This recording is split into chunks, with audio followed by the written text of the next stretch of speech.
अस्सलाम वालेकुम। जैसे कि नाज़रीन आप सब जानते हैं कि पिछली वीडियो में हमने दीन के हवाले से बात करी थी, इंसान की फितरत के हवाले से भी बात करी थी और कुरान के हवाले से भी बात करी थी। जैसे कुरान जो है ना, वो हर किताब का एक मौजू होता है। कोई किताब किसी मौजू पे लिखी गई होती है, कोई किताब किसी मौजू पे लिखी गई होती है। इसलिए कुरान का मौजू इंसान है और कुरान के कुछ हक़ है। जब तक इस हक़ को हम पूरा नहीं करेंगे तो हम दुनिया में भी ज़लील व ख्वार होंगे और आखिरत में भी। जैसे पिछली उम्मत, पिछले लोग जो है ना, वो कुरान की बातों को मानते थे और कुरान के हक़ अदा करते थे, तो वो उरूज पे थे। उनका नाम आज तक, यानी कि उनके नामों को भी अल्लाह पाक ने इज़्ज़त दी। वो क्या था? कुरान के कुछ हक़ है। फरमाया कुरान के 5 हक़ हैं, जिसमें से सबसे पहला हक़ कुरान का, कि कुरान का हक़ ये है, सबसे पहला नंबर 1, कि कुरान अल्लाह का कलाम है, अल्लाह की ज़ात से निकला हुआ कलाम है। इसको नोट किया जाए, कुरान जो है वो अल्लाह की ज़ात से निकला हुआ कलाम है, अल्लाह का कलाम है। इस पर ईमान लिया जाए। सबसे पहला हक़ इस पर ईमान लेकर आना। अब ईमान लिया है तो दूसरा हक़ क्या है कि इसकी तिलावत की जाए। क्यों? कि अब ईमान लिया है तो अब इसकी तिलावत, ये दूसरा हक़ है इसका।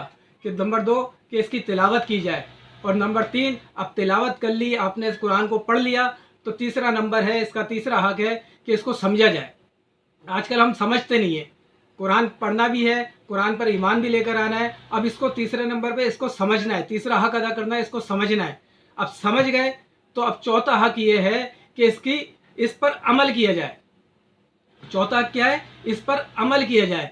अब इस पर अमल पर आ गए तो समझो, यानी कि हमने अमल कर लिया तो हमारी समझ में आ गया। इंसान की जो चीज़ समझ में आती है वही चीज़ अमल में आती है। अगरचे अमल में नहीं आ रही तो इसका मतलब है समझ में भी नहीं आई। समझ रहे ना बात को?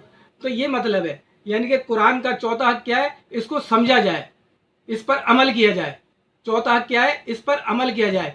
और अमल कर लिया तो पांचवा हक़ क्या है? इसकी दावत दी जाए। पांचवा क्या है? इसकी दावत दी जाए। अब जब तक ये उम्मत इस कुरान के हक़ अदा कर रही थी तो उरूज पर थी। आज इस उम्मत ने इसके हक़ अदा करना छोड़ दिए। आज दुनिया में भी हर जगह मुसलमान पिट रहा है, हर जगह मुसलमान ख्वार हो रहा है, हर जगह मुसलमान कहीं मुसलमान की पिटाई हो रही है, कहीं जलाया जा रहा है, कहीं दफनाया जा रहा है, कहीं किसी तरह भी जलील हो रहा है मुसलमान। वजह क्या है? हमने कुरान के हक़ को भुला दिया है। जैसे कि अल्लामा इकबाल ने बड़ा अच्छा शेर फरमाया। वो फरमाते थे कि वो सुरखरू हुए हामिले कुरान होकर, वो सुरखरू हुए हामिले कुरान होकर, हम ज़माने में रुसवा हुए तरके कुरान होकर। तो मेरे भाइयों दोस्तों, ये कुरान का हक़ है, इसको हक़ अदा करें तो इंशाअल्लाह आज मुसलमान इसको हक़ अदा करेगा तो इंशाअल्लाह पिछले लोगों की तरह ये भी उरूज पे जाएगा। अस्सलामु अलैकुम।